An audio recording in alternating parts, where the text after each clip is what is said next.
us today. Dr. Cheryl Norona E. De Mello, who will be now interviewed by Ms. Monsita de Costa.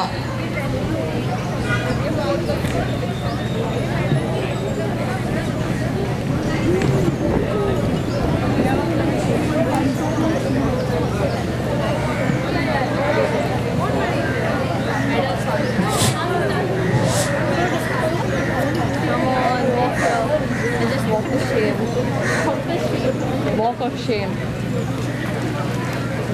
Good afternoon, everyone.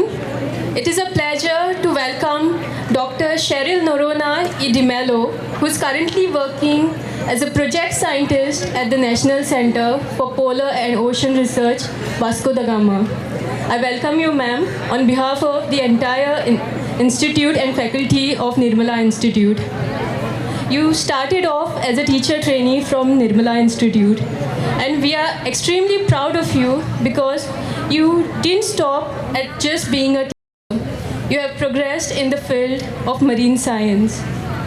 There are so many laurels that you have earned, but the highlight of everything would be your study of the Antarctic. Going to the Antarctic and studying there, not everyone has achieved that, and for a teacher, it is commendable. Once again, I welcome you, ma'am, to the Abolianchem Fest 2023. Thank you so much for having me here. Your doctorate was in marine science, and you are currently working as a project scientist at the National Center for Polar and Ocean Research. From the field of teaching, you moved into marine science. What exactly inspired you to become a marine geochemist? Okay, so one of the aspects that motivates any scientist is a desire to know. I never thought that I would be a scientist. It just happened. And I always went with the flow. I wanted to do my chemistry, and then I went to do my master's, and then I joined my bachelor's in teaching. But during all this time, I felt like from the time I was a child, I thought like, okay, being a scientist is something really commendable and something really awesome. So as a child, I was always very curious. I wanted to know about how basic systems work. I had simple questions like why are the clouds going up in the sky? I mean, and then from that, you just have a desire to know. So one of the motivations, like what I found, it's in simple forms. It may be influential people, it may be media, it may be any kind of source. So from there, like also that coupled with my, I have a desire of, I'm a bit adventurous, you can say. So I love the outdoors, and that gave me an opportunity. I saw the field of marine sciences, and from there I thought, okay, this is a perfect setting for me to do my science and my research and also be in the outdoors.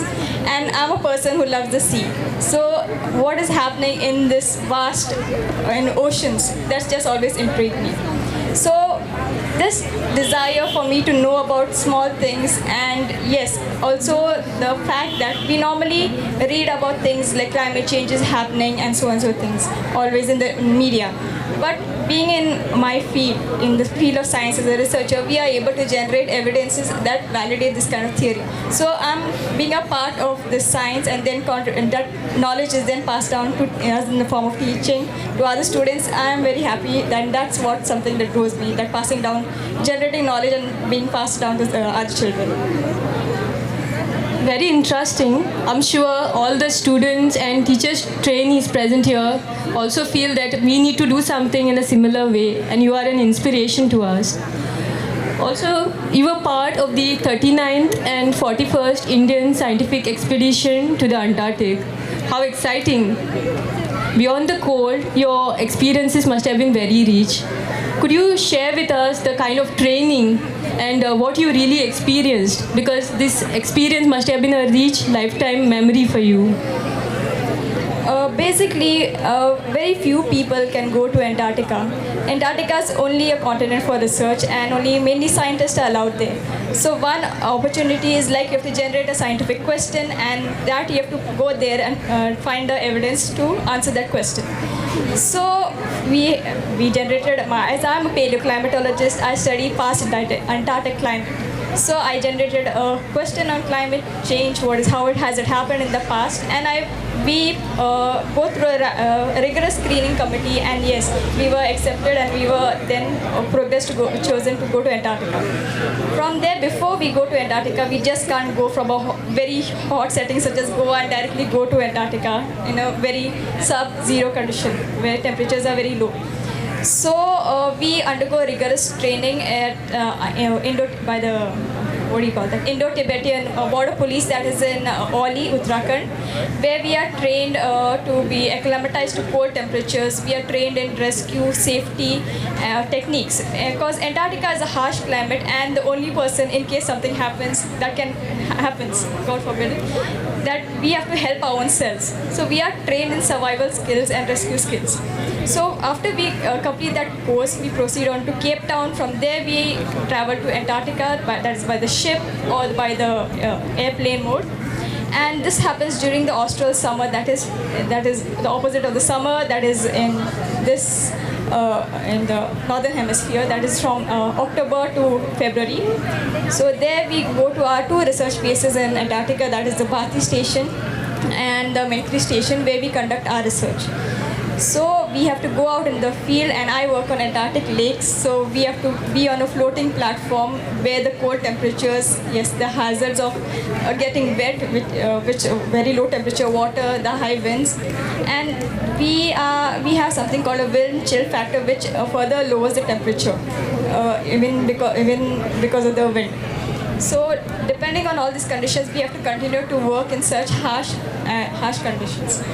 And yes, from there on, but the beauty of this work is that we are placed in some pristine, beautiful settings where you can see rare animals such as penguins and seals, and though we are not allowed to interact with them, we are placed in beautiful settings, beautiful landscape, and this altogether makes the experience very worthwhile. Thank you, ma'am, for sharing your experiences. We are here in Goa, and Goa is partly famous and rich in mangroves. We have some very good mangroves, but over the years, these mangroves have been declining. What is destroying these mangroves in Goa? Basically, we can see there are two factors. One is the natural factor, and one is the human factor. So when it comes to the natural factor, possibly is because of floodings. The recent flood, the seawater comes into the systems, and it definitely, mangroves are sensitive to tidal variations. So yes, if there's excessive salt content in the water, mangroves can be affected. The other part is definitely the human factor, that is, it can be in form of urbanization and coastal development. So these two factors, they play a major role in the destruction of mangroves. Everybody loves to be near the sea, so we construct our houses, hotels, and so other road and pavements all along the sea. But the natural settings are destroyed, and these environments, the mangrove environments, they are not able to produce the natural chemicals. So also when urbanization comes into the picture, there is a lot of amount of human waste or pollutants released, which definitely stresses these plants. So when there's stress to these plants, the plants only are not stressed, acres and acres of mangroves start to withdraw, and also the animal life that is living in these mangroves are affected. Besides this, agriculture is also affected, with much of the area being cleared for farming and aquaculture. And also, yes, a lot of other factors, but these are the main factors which are affecting the mangroves.